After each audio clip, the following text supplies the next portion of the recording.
Hi, everyone, and welcome to today's interview with HR Exchange Network.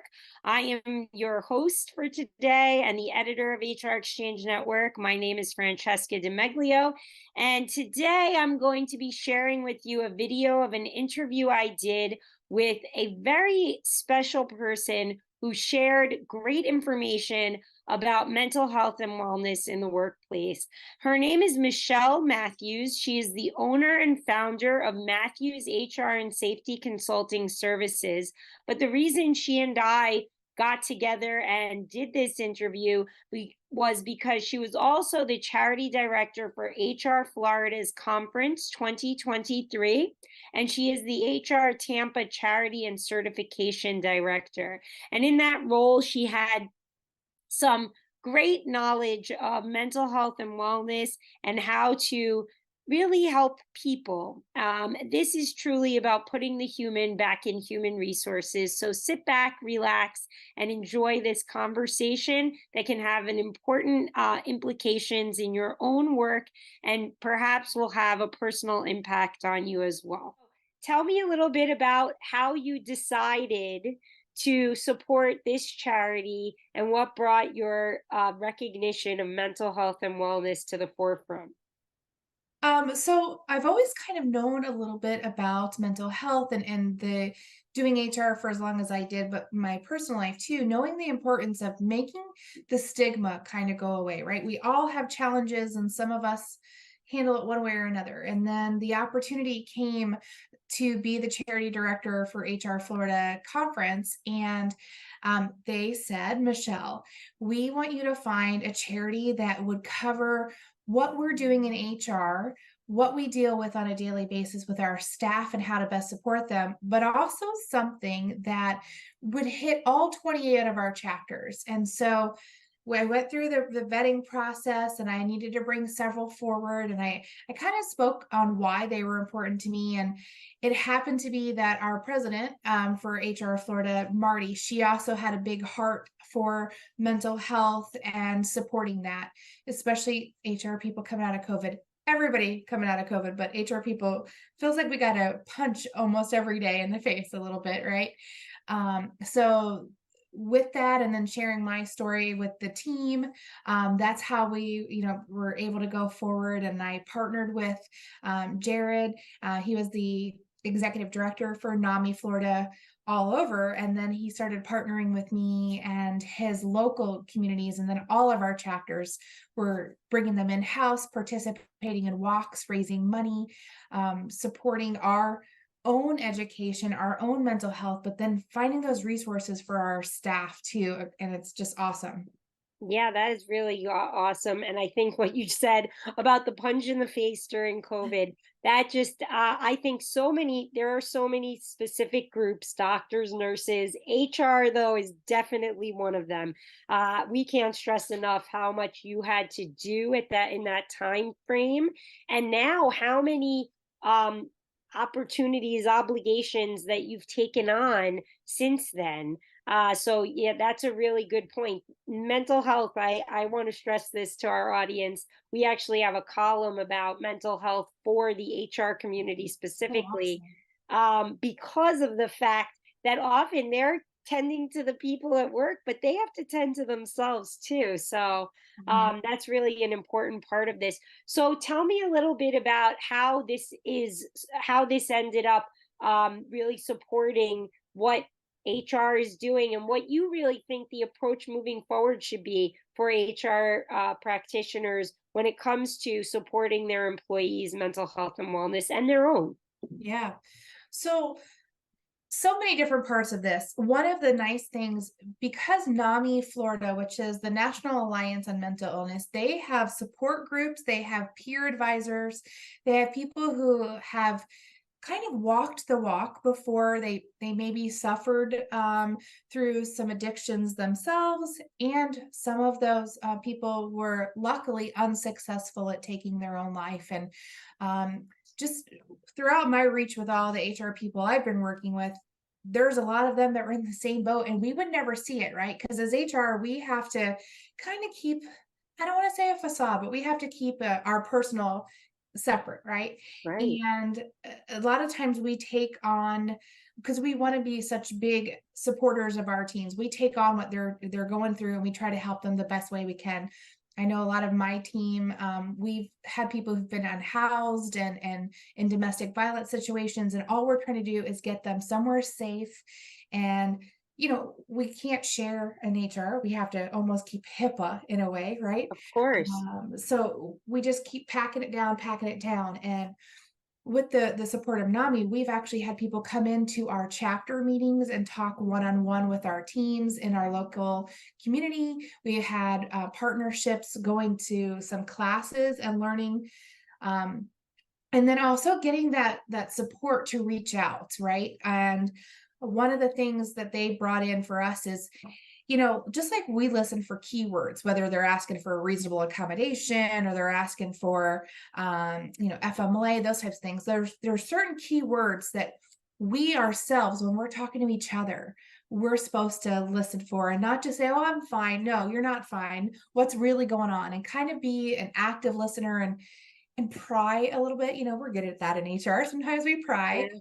but we really need to say, listen, I'm really here for you. So if you need a few minutes to talk, please let me know. I'm always here to do that. And it helped us remove that stigma amongst each other and openly speak about it. And I know I was dealing with some challenges, because initially why mental health came in my world is my friend committed suicide when we were 18. Very sorry about that. Thank you. And then hearing other people start to talk about it, it always festers it up.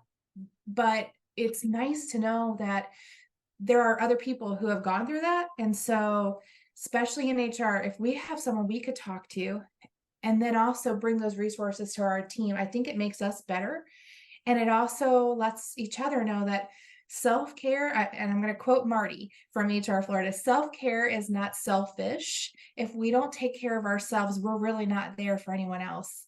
And so I think it's really made a huge dynamic. And during the HR Florida conference, you saw so many people actually truly checking in with each other. Yes. So I think that's how we kind of started it. I love many things you just said, and I think we need to really reiterate them. The fact that you mentioned having to ask people multiple times, how are you really? I think a lot of people at work are very concerned about perception and how they look to other people, and they want to make it look like they have everything together. Nobody has everything together. And the fact that we can be human with each other and frankly be friendly to each other. um yeah, we're a community. I know people want to say, oh, I don't think work is a family. HR people know this better than anyone because you have to lay people off, you have to fire them, you have to tell them they're not doing enough here, there, or everywhere. But, but we are human beings first, and we are more than our jobs. So I think that's really an important point that you made there. And also the fact that you can turn to each other. And the fact that HR did that, checked in with each other, started to really recognize this, it models the behavior for others. How can people who want to start changing the culture and taking that taboo away and making this kind of situation, this kind of a community in their office, what advice do you have for them? Well, one of the things that we did, we kind of took that standpoint of checking in, seeing how you really are, and as our board at HR Tampa, and really fostered it by kind of assigning each other as weekly check-ins, right? And whether it was in person through a conference call like we're doing, or telephone. And it expanded from there, because once we felt supported, and I still have, like, he's our previous president, but he still checks in with me. We have cocktails. We drink in HR sometimes. It's okay. But we Okay. have cocktails at Cooper's Hawk Winery. We both are big foodies and wine people, and we'll go once a month and just truly check in. He's going through a lot with his kids. There was a lot on my plate at once, and so we all just continue to do that. And I've called it that I started collecting my tribe. And so I find that I'm starting to expand that. And so are other people in our chapters and just in our general community. And it's nice to see, like, I was just talking to someone And she's like, "Hey, I'm having a rough day. Can we set aside some time? I just want to talk to you." And I fostering that and knowing someone feels comfortable to come and talk to me, I think that's awesome, and I'm seeing it across the board. So I think we just need to do that for each other and say, "Hey, I need 5 minutes," or whatever Yeah. the case may be, right? And being there for that person when they ask that, not saying, "Oh, I got dinner," or whatever. Say, "Okay, yeah, I can set aside that 5 minutes. I'm here for Mm, you." I think that's the best way to mm. do it. It's true. I think people have to be there for each other more. You have to probe a little more, even if it's someone from work. And I think it's wonderful you said you have wine. I'm not a big drinker, but I come from an Italian family, and I actually suggested recently on LinkedIn that people take up the tradition of the vendemmia. That's when we harvest the grapes for winemaking Yes. at work, because I think it doesn't have to be for winemaking, but you should gather and break bread together and have a nice conversation about stuff that doesn't necessarily have to be about work to make sure people are okay. That's really what it's about. So, is there anything else you would want us to know about mental health and wellness that you think people are getting wrong or not doing correctly? I think everyone is starting to get a little overwhelmed with hearing about ADHD and PTSD, and people are starting to feel it's a little overused. And I think we got to be careful about warehousing titles. And just because someone is suffering with something doesn't mean they're on medication, doesn't mean you have to get on medication. It doesn't mean they're asking for a reasonable accommodation. I think sometimes we just need to listen, like I've been saying. And I listened at a panel. I got invited to NAMI's Florida conference and asked to speak there. And I listened to this panel, and it was kids and their parents. And so when I say kids, they started when they were in their teens, but now there's one of the guys is 40 years old, and he's like, "Do you know how embarrassing it is for me to have to ask for help from my Right. parents because I spent time in Rikers and I got run over by a car, and now I have to ask for help as a 40-year-old person because of what I did." And they said there was just that time where they didn't feel they could say something without being judged. Mm, And I think if we can say something along the lines of, we're all going through something. COVID did something to all of us, whether it was positive, negative. Like my business grew on the safety side. So I don't ever want to be disrespectful. People lost lives too, right? yep. But I think knowing that we're all going through something, and so that should allow us to start being a little bit more caring for people when you can just tell sometimes people aren't okay, Yes. and Yes. say, "Hey, I'm not going to send you to any type of special doctors or anything like that. I just want to be here. And if you aren't comfortable with me, let me get you someone who is, because NAMI is free." We raised that $19,000 Amazing. because $25 gives someone 15 hours of counseling. So we've raised plenty for Florida. If somebody needs someone to talk to, know that they're there.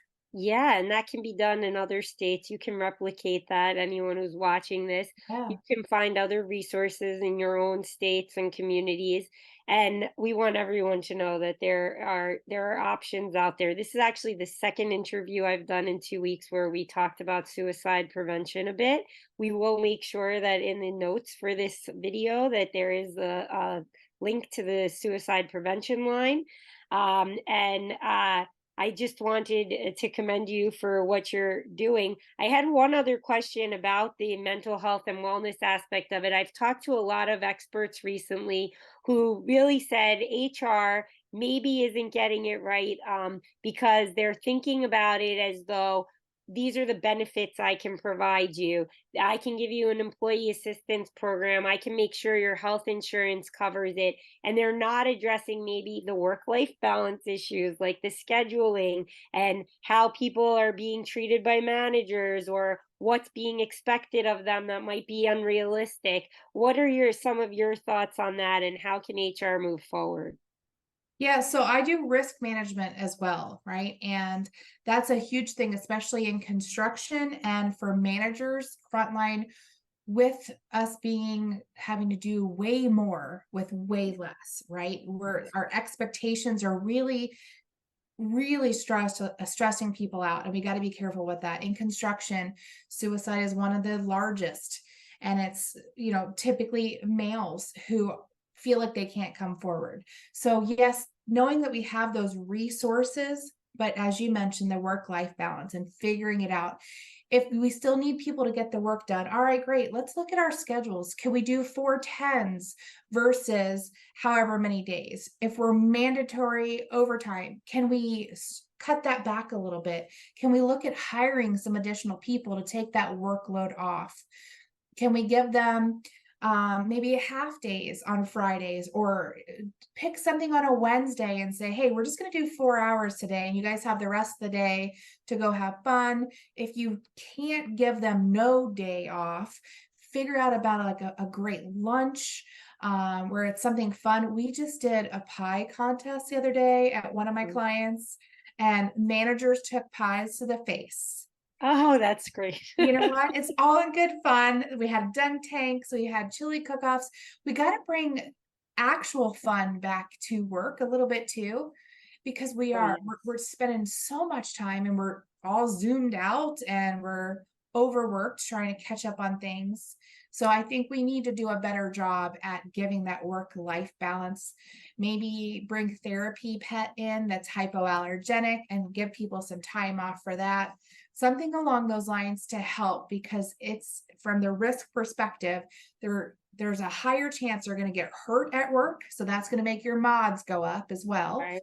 Frequency, severity, people getting hurt commuting to work because they're so busy having to worry about answering this thing Mm. because we got accustomed to that. So I think we need to look at those types of things, start putting back in that respect of, it's 5 o'clock, the day is over, you need to go home and be with your family or whatever it is, and take that Right. time away from your device as well. And I think it's especially important now that employers are pushing for people to return to the office, that they recognize that people are, coming back to work in the office. And that means they're losing out on time at home, getting that personal time, whether it's with family or just for themselves. So it's an important thing. Another important thing is just pure kindness. I think that goes a long way. And unfortunately, with the pressures of work, sometimes that gets lost. And we have to all remember that. Did you have any final thoughts you wanted to share with our audience?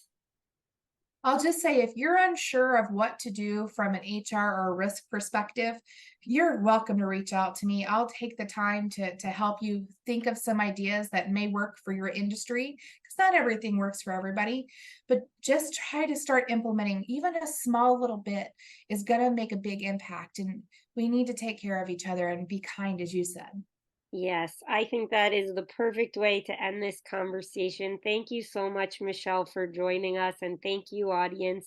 We'll be sure to include all of those links, and stay tuned to hrexchangenetwork.com for more information on a daily basis.